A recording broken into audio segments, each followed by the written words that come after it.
Let's go to AP. Worries over economy spread. Global markets sink after more than a month of unprecedented government intervention. It's unclear what policymakers can do next to calm markets. Professor Fuchs, what can the economists and policymakers do next to change things around? And how big is this thing? How big is this crisis?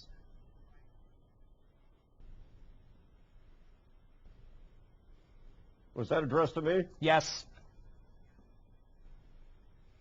Well, you know, the economists can continue trying to manipulate monetary and fiscal policies. However, the underlying problem is far deeper than that.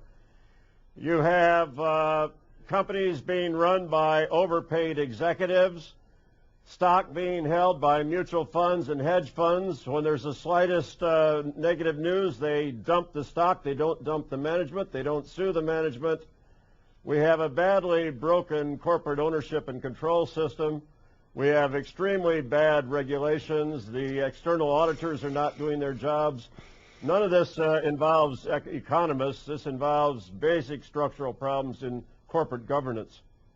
Now, Marco Pietropoli, of course, let's take a look at some financial news coming out of the U.S. Grim reports. VOA goes, new reports paint grim pictures of U.S. economy. University of Michigan survey of hundreds of households shows steepest monthly drop in consumer confidence on record in October. And also a separate report from Commerce Department that the number of new homes under construction fell sharply by more than 6% in September to a 17-year low. So it looks as if nothing could really help the U.S. and subsequently the entire world out of this crisis. But let's take a look at other markets, the Asian markets, Russia, Europe, and of course the U.S. and Latin America. Do you see any decoupling taking place in the world? And do you buy Goldman Sachs' theory that by 2027 China would supplant the United States as the world's largest economy? Just years away. Well, China is definitely on the up, but in the short term, this idea of decoupling is delusional. The idea that somehow these countries can continue to grow without the rich country buying the products that they make and supply is simply nonsensical. Realistically, there will be a global slowdown, and there'll be these countries have to depend on the rich countries to buy their products. Now, further down the road, yes, of course, there'll be new powers. India will come forward as well as China. Russia will continue to exert good economic growth over the years. So will Latin America. All right, Professor Fuchs, I'd like to have your speculations too, and of course the distinction between real economy and what we're talking about in terms of financial markets, plus the fate of the world's financial system and the U.S. in particular.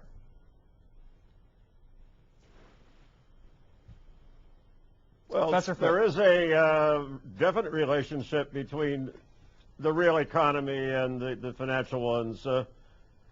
When people see their retirement plan portfolios sink down, that means they're not going to spend as much, for example.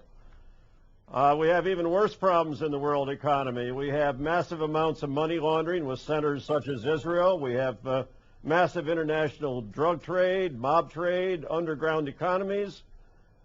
All of this is very broken, not to mention we have numerous tax haven countries around the world. American multinational companies are avoiding hundreds of billions of dollars of taxes using those. We have a lot of problems to fix. All right, do you see any fix around the corner, especially come November? That's about the time Europeans asking for a new meeting of the heads of industrialized countries, that is a G8 summit, to address the crisis and, of course, perhaps writing a new system. Well, I don't think there's going to be a short fix. As things stand, the money markets are still not functioning anything like normally, and this needs to be resolved. And the money is starting to seep through, and this is some easing on overall money markets, but realistically things need to sort themselves out literally in the next few weeks. There are thousands of good and bad companies around the world that need to refinance their debt for the fourth quarter. If this doesn't happen, then we are in severe trouble within a few months, and I don't think that really any more meeting or talking is actually going to restore confidence in the short term. One of the reasons the markets have sold off so much in recent times is essentially that we've lost faith in our leaders to actually solve the problem in the short term. Mr. Bernanke and Mr. Paulson have been telling us for over 2 years that that everything was fine and that this wasn't going to be a huge problem, only until recently. And they've been throwing billions at the problem, and still we have a huge credit crisis. And until the money market rates and until the money starts flowing, not just to the banks, but to the thousands of businesses that need to refinance, we are going to be struggling.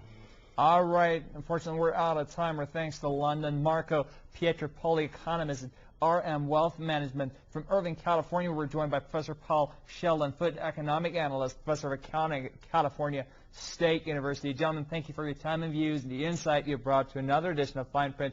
To our viewers, always watch out for the fine print right here in Press TV with me, Amir Arfa.